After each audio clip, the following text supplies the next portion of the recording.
importance of husbands being good leaders. So I'm going to start off with a little test.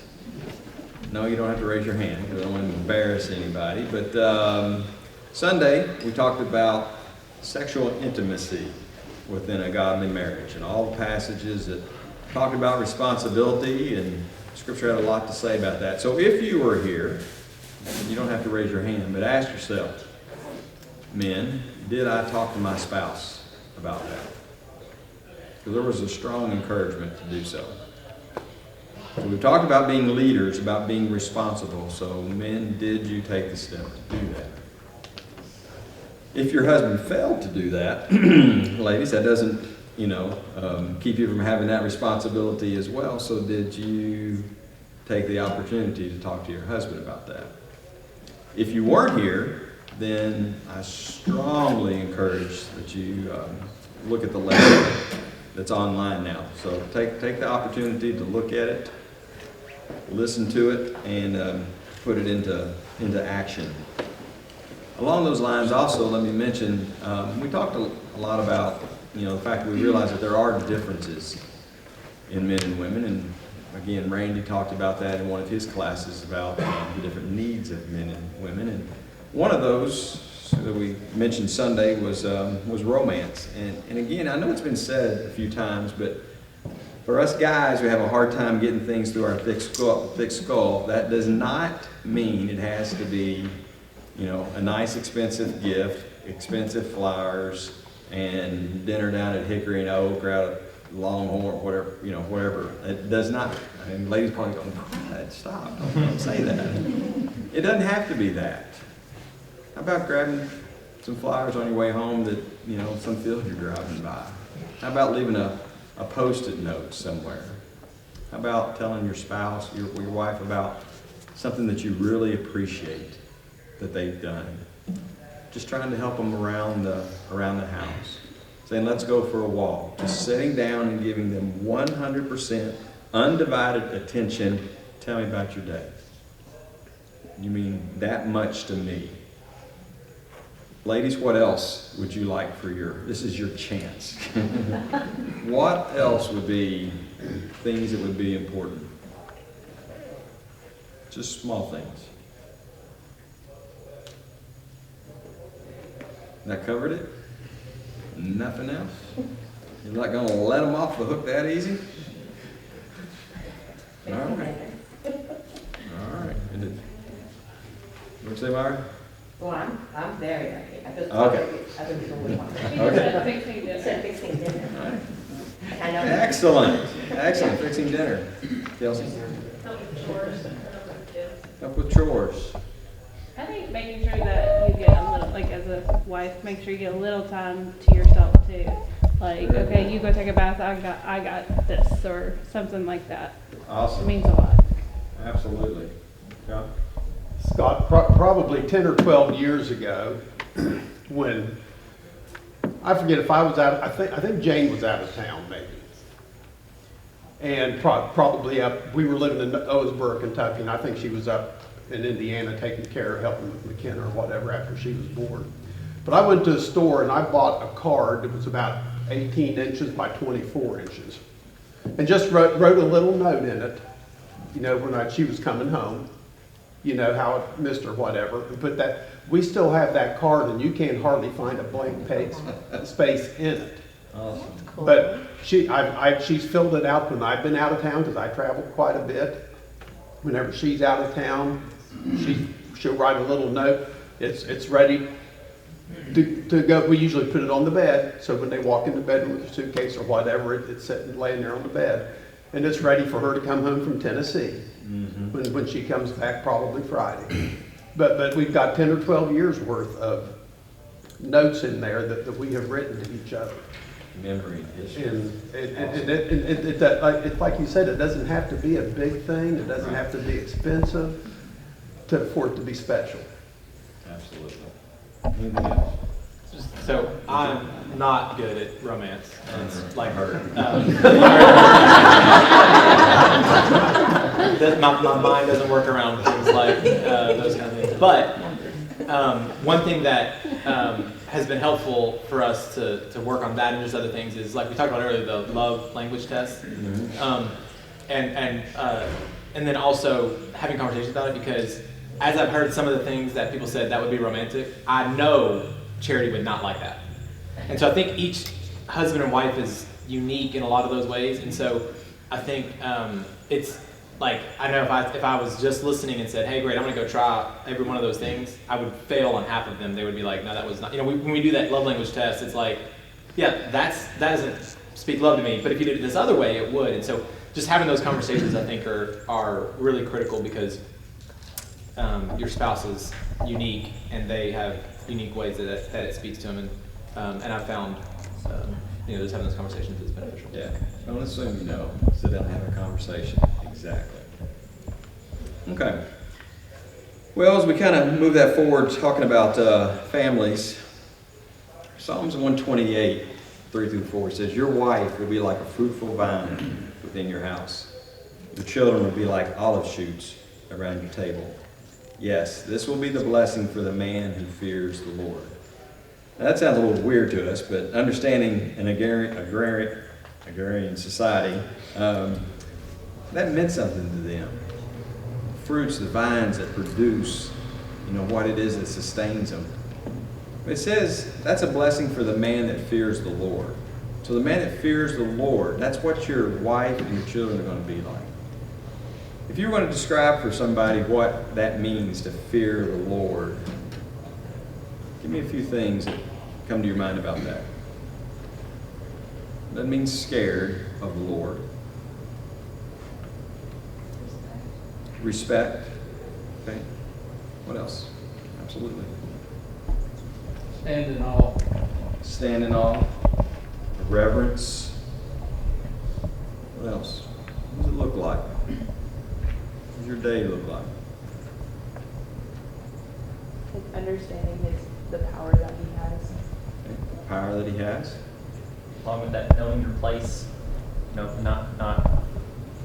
We put ourselves first a lot, and that's not what we should do. So knowing our place in the world, essentially. Absolutely. Knowing our place, and whatever that place is, fulfilling it. That's the way that he would have us do. And so that is just really easy, isn't it? Society's got that whipped. No problem. Well, in fact, when you look at, on average, what's going on in American families, 80% of all violent crime is committed by those 18 and under who have no father in the home. 68% of those surveyed said, children, anything but staying home with the family is my ideal evening. Society today, when you look at those divorce rates, society today may think that it's better for the kids when, there's just too much tension here. It's just better that this splits up. Does that mean the kids are going to turn out good? It may be better for mom and dad, they see. But what they really need is for them to do the things that we've been talking about in class.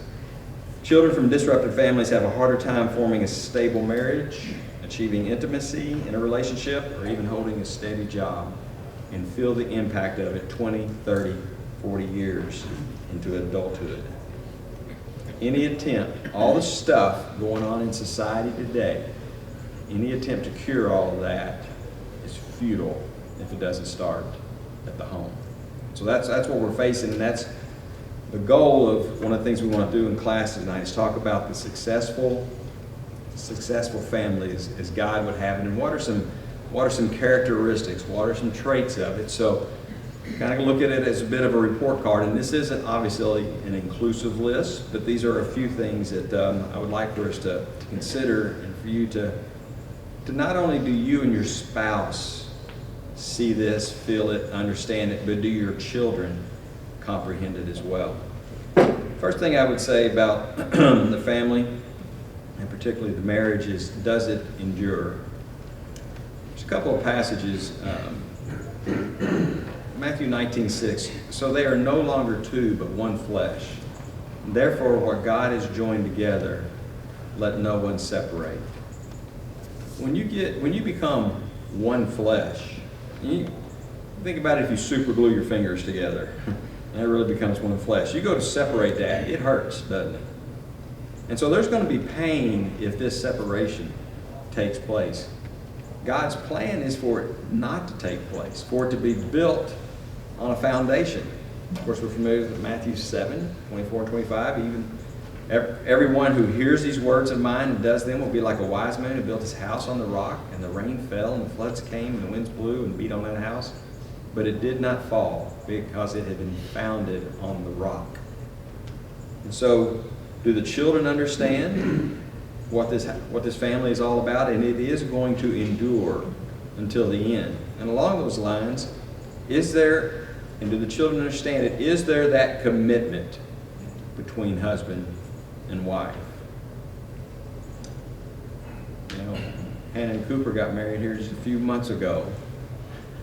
I assume both of you all, in your commitment, you expected that this is lifelong and there is no other option for it. End of story. Period. I mean, that's it.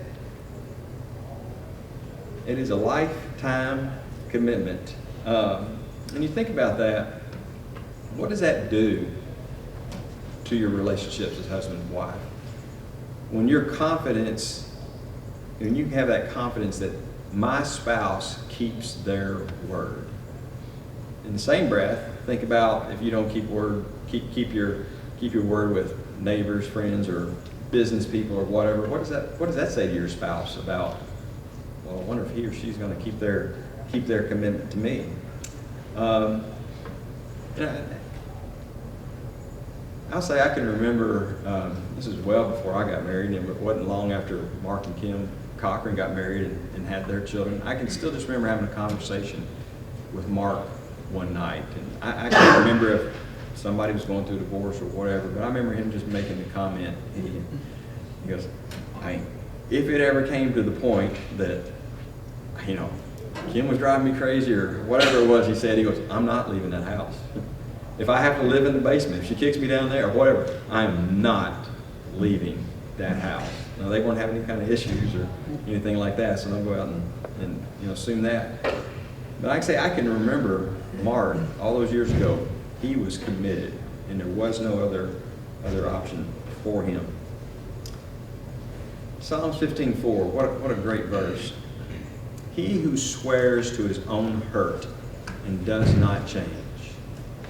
Have you ever made an agreement with somebody, and whether it's a week, 6 months, a year later, all of a sudden, you know what, this isn't working out good for me. I wish I hadn't done that. But you gave your word, and you don't try to weasel out of it. So it is with husbands and wives. Do you remember in our very first class, we talked about, I can't remember exactly the way that I worded it, but your expectations can become premeditated resentments. If you come to marriage with, oh, I expect him to be like this, or her to be like that, and then they're not, and those expectations all of a sudden turn into resentment. So, what do you do in that situation? Well, as we talked about in that class, it is about a oneness and continuing with it. So for those that aren't married, what's the best way to gauge, am I marrying somebody that is going to fit this trait right here? Will they endure?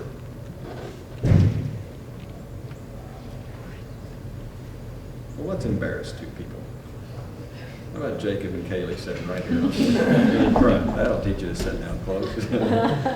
They're sitting close to each other, so I'm thinking there might be something there. And this is no, anybody's gonna pop question or anything, but since I think y'all are dating, we'll use you as guinea pig. My advice to Kaylee is, do you want to know if he'll leave you or not? You see how he acts to his God. Is he true to his God? And Jacob, you want her to know what kind of guy you are? You better be true to him. And if you make a mistake, you better be honest about it. When we're in And for anybody that's in a dating relationship, the best way to gauge somebody and how they're going to react to us is the way that they react to God. If they're not going to be faithful to Him, why do you think that they would be faithful to me? So make sure that they endure. Anything else on that? Well, another thing that's extremely important is to nurture. What's nurture mean? That's half the phrase we always hear growing up, the nurture and admonition of the Lord. What's nurture mean? Take care of. Take care of, encourage. Yeah. Passage that came to mind was Proverbs 27:17. Iron sharpens iron, as one man sharpens another. In a family, it's not just you get married and everybody, all right, this is the level that we're going to remain at. No. You better be growing. You better be bringing your children along. I can't imagine anybody that's been married for any time does not think that they are not a better spouse than what they were when they got married. I hope that you would think that you're a better Christian than you were when you first became a Christian through baptism. I mean, as we grow and as we learn and as we encourage each other, we should be improving, and part of that is our responsibility towards encouraging the other person. We obviously got to do it right. 1 Corinthians 8:1, now about food sacrificed to idols, we know that we all possess knowledge, but knowledge puffs up while love builds up. So if you're going to have a nurturing family, there's got to be an essence of love that goes on with this instruction. We're familiar with Ephesians 6:4. Fathers, don't provoke your children to anger by the way that you treat them. Rather, bring them up in the discipline and instruction that comes from the Lord. So you don't do it in some mean way. I mean, I had friends in high school that talked about the way that their parents disciplined, and one of them said and the other day, Junior was smacking his mouth, eating his peas, and Dad, bam, knocked him across the room. No, that's not the discipline that we're talking about. Also, I think we've all known the people that, well, I wish you wouldn't do that, and never disciplines at all. So, if you got questions on how to do that, see Richard for the Growing Kids God's Way class. There's your advertisement, Richard. Along with that, do you have an appreciation for each other? The Proverbs 31 woman, and there's so much that is amazing about her, but one of the most amazing things is the reaction to her.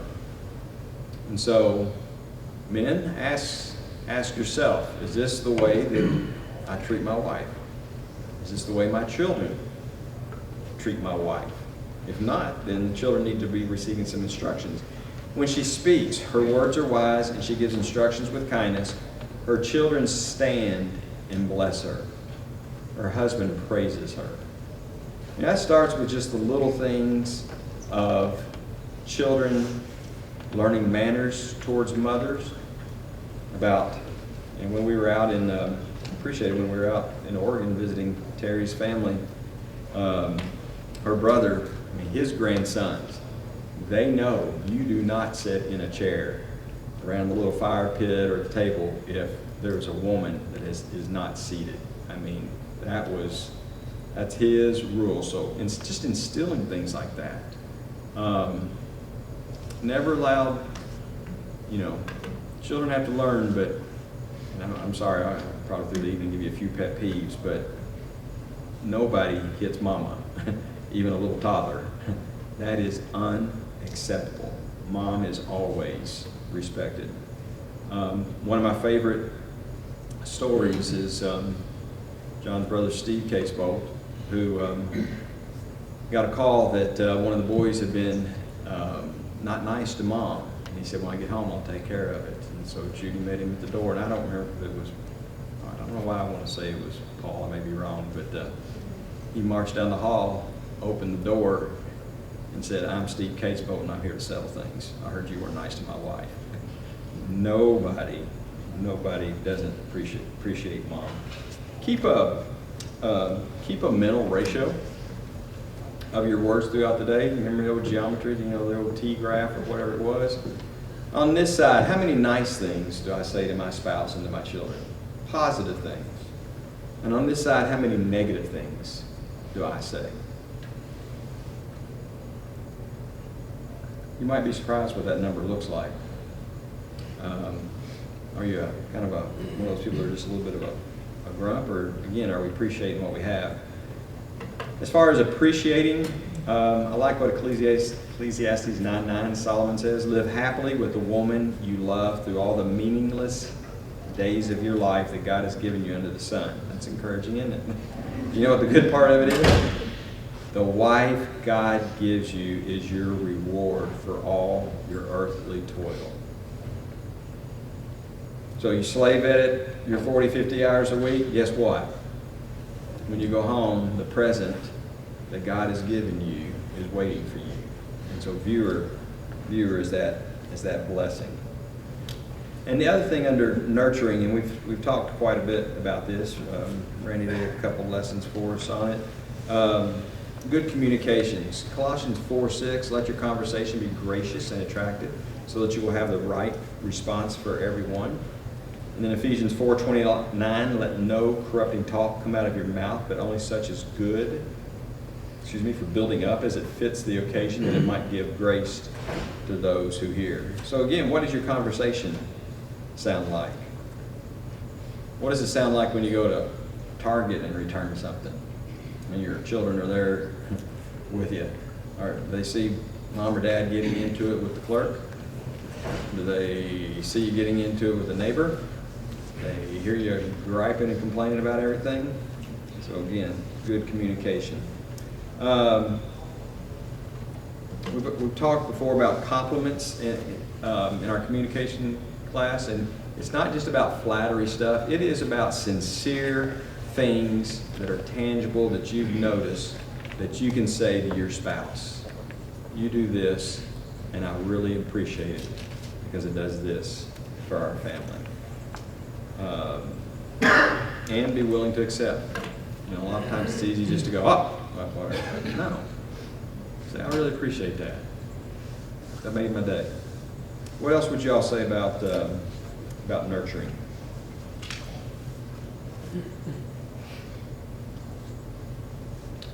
Hopefully everybody feels like you're nurturing each other as well as nurturing your children along.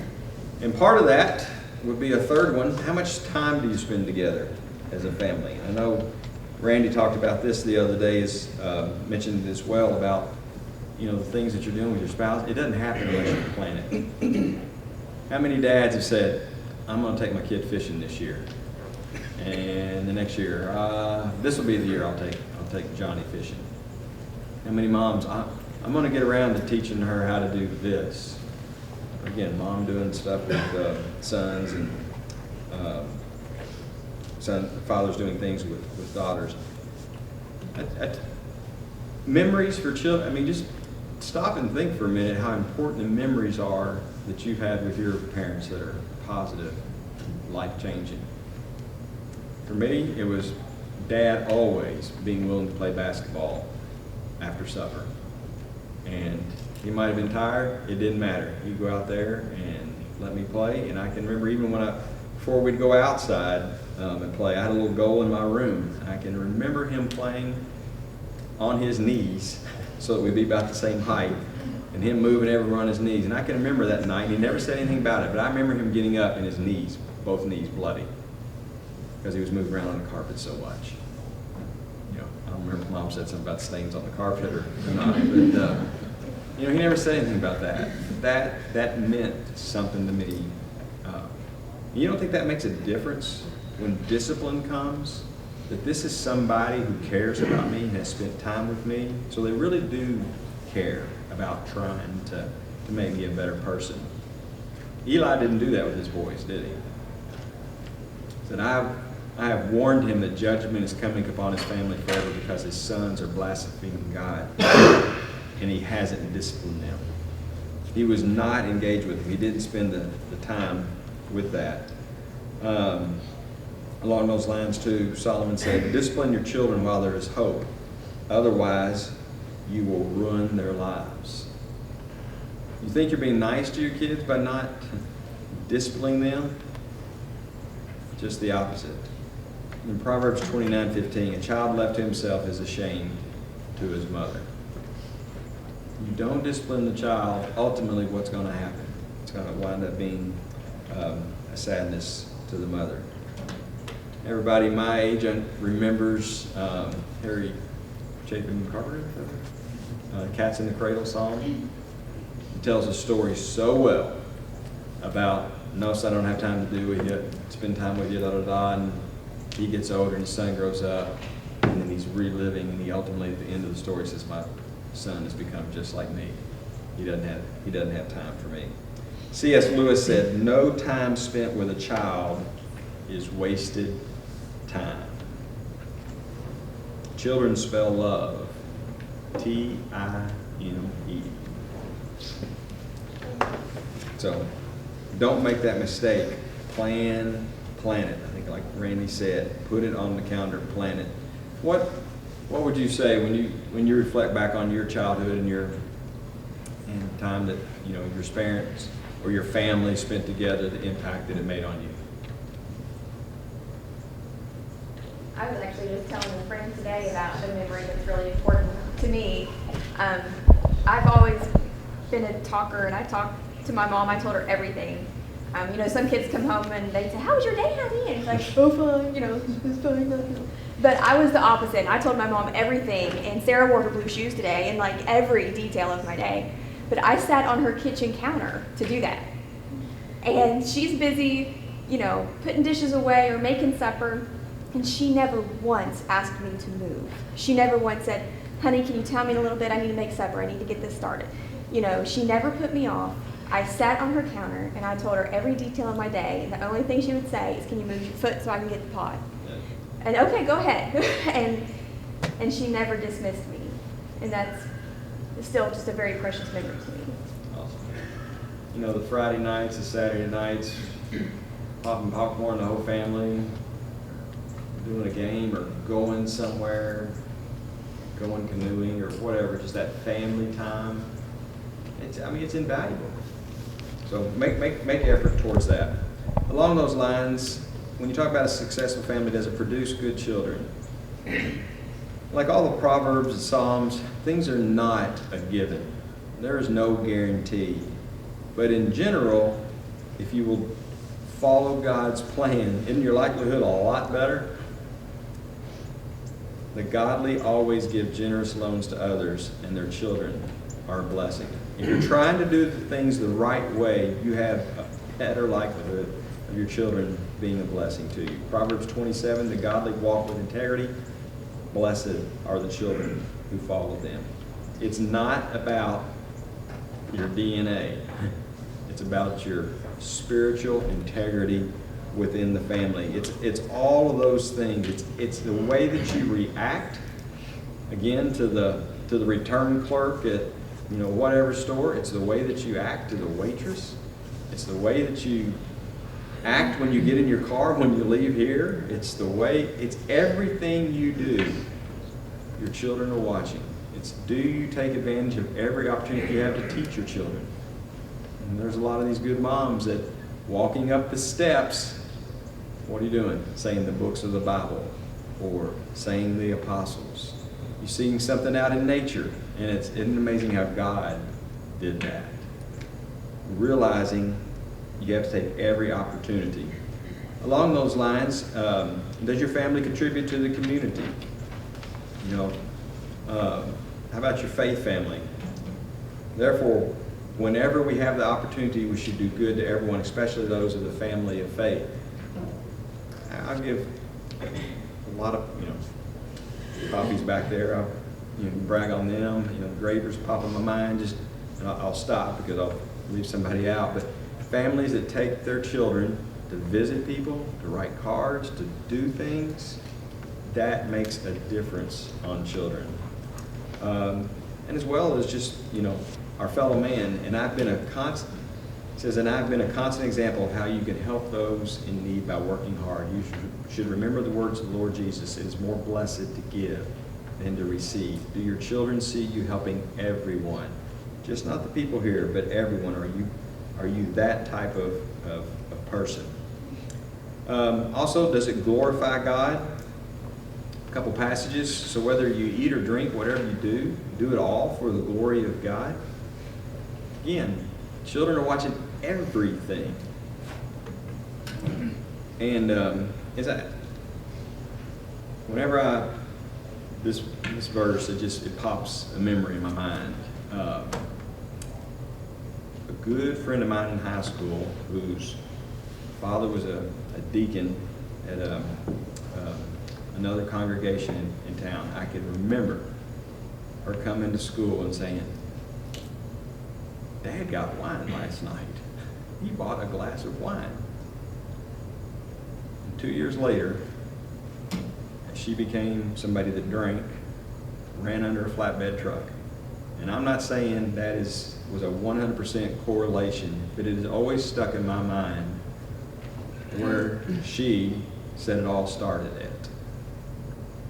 Everything you do, you have to think, does this glorify God? Does this open the door for problems for my children, for my spouse? Everything. That's what we're called to do, to measure all of it. And whatever you do or say, you do it as a representative of the Lord Jesus, giving thanks through him to God the Father. If you have to wear, one of the things that says, what would Jesus do? That needs to be 365 days a year, all day long. How does this impact my example, my relationship with my Savior, and how does it impact my family? I'm trying to go quick to get done. Anybody want to say anything? So fire a hand up or say something. Other thing that's important is a strong value system. This is not just about I attend services.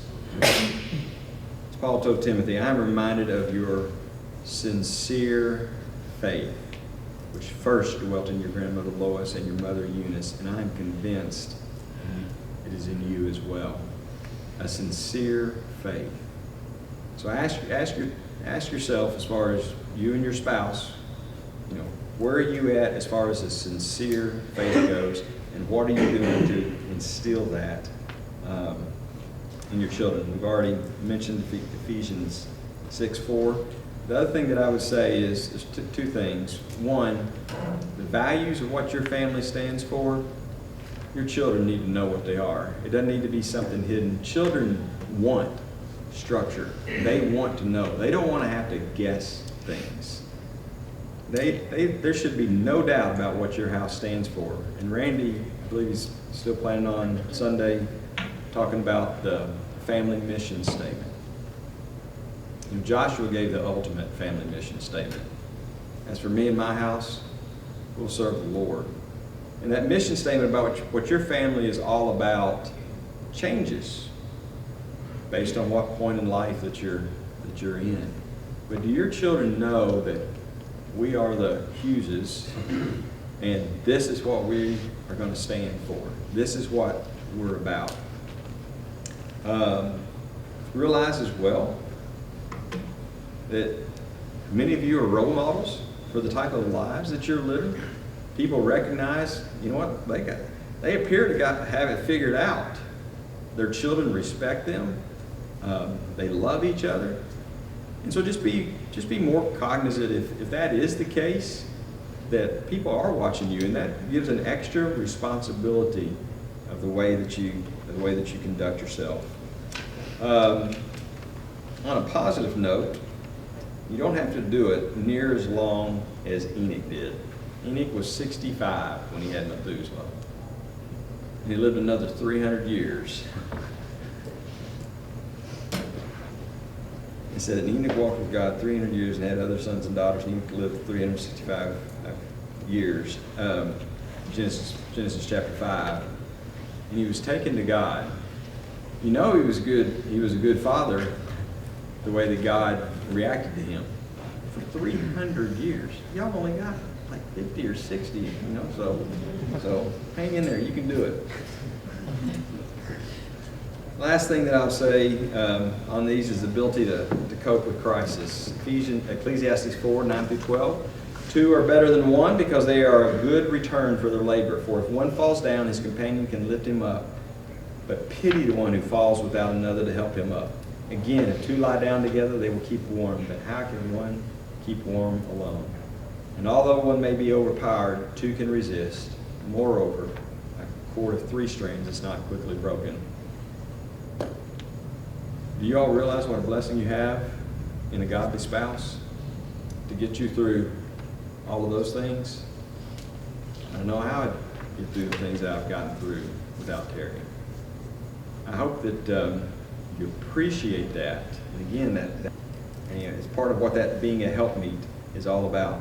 It's important, go back to class on leadership, to be on the same page, to communicate with each other, to know where each other stands, to understand leading and submitting. Strong families will rely on the resources of each member to heal and to build. Help your children understand that. Think about, you ever thought about Noah and his family from the standpoint of what the first 4, 5, 6 hours must have been like once the boat starts floating? That had to be a pretty amazing thing to realize this is really happening, and everything that Dad said came true. He listened to God, he trusted Him. His faith caused us all kinds of ridicule, but hey, we're all on here. I would say that they provided, and even during the time that they're going up to that, provided quite a bit of encouragement to them. So again, make sure that your family's on board with that and the ability to cope. So, if you're grading yourself, does our family, do our children know that we endure? This is till the end, till death do us part. Are we nurturing? Are we encouraging each other? Does our family communicate? Do we spend time together? Are we striving to produce good children? Are we contributing within our community? Is everything we do glorifying God? Do we have a strong value system? And are we coping with crisis? Any questions, comments? I got a bonus for you here. Well, that's not the bonus, but what's missing? The only thing missing is applying it now. And Paul said that in the very first time he taught. He said, we're not going to tell you anything that's earth-shattering. All we're asking is that you do it. So ask yourself, am I doing it? I go back to how we started out class. Have you talked about the things that we talked about Sunday, or did you not apply it? Very quickly, heard read one counselor who said over all the years of doing marital counseling, he sat down and he wrote down 10 things that he took from different people that he had spoken to that were important in having successful marriages. And number one was happiness is not the most important thing. And Jim Ward has said this so many times. Everyone wants to be happy. Happiness will come and go. But what godly couples will do is when the happiness seems to be leaving, they will take the actions to bring it back. They will do the things that they need to do to make it happy again, as opposed to what the world does and just lets it vacate and be done with it. The most important thing is serving God, and that will bring the happiness back. A couple in successful marriage discovers the value in just showing up. So many times people, I'm just going to call it quits. I'm walking away. No, you don't do that. You show up. Sometimes time does heal things, and you have to stick with it and hang in there and allow that healing to take place. If you do what you always do, you'll get the same result. That's a definition of insanity, isn't it? You always heard that? So if something's not working, what do? Change it. Don't keep doing the same thing all over again. Number 4, your attitude does matter. So you want to change your behavior? Change your attitude. Change your mind, change your marriage. How couples think and what they believe about their spouse affects how they perceive each other. What they expect and how they treat their spouse matters greatly. I grew up being one of the pickiest eaters, and Terry will testify to that. And I'll tell you, it's because my dad was picky, and Mom just didn't push it. But I had an attitude adjustment when I got married about all that. My mind got changed, and it changed my marriage. So it can happen. I did not have my first salad until I was ready to go to California to meet Terry's family, and I was scared to death they were going to serve salad, and I'd never had one. That's how bad it was. It's pretty bad. Yeah, it is. The grass is greenest where you water it. Let me tell you, I've heard Lawrence tell people going through marriage situations, you think the grass is greener? It is not. You're getting ready to mess yourself up. You stay there, you work, you water the grass, you take care of it, and it'll be green here. Put your effort towards it. You can change your marriage by changing yourself. We always want to look to the other person, look to my spouse. Oh, they would just do that. If you want your spouse, we'll go back to Sunday's conversation. If you want your sexual intimacy to be better, why don't you take care of serving them and see what happens? So, change your marriage by changing yourself. Love is a verb, not just a feeling. Oh, I love you. No, we'll show it. All those little figurines, love is this, love is this. Why do they have a gazillion of those things? Because you have to show it. You have to express it. You can't just say it. Marriage is often about fighting the battle between your ears. Do not keep bringing up the past. That's no good. For some reason we want to go, well, they did this. Yeah, I know, we talked about that. Well, no, don't do that. If somebody has asked for forgiveness and you've given it, God doesn't do that to us, does he? I don't want God to bring up my past. So I'm not going to do that as well. And number 10, a crisis doesn't mean the marriage is over.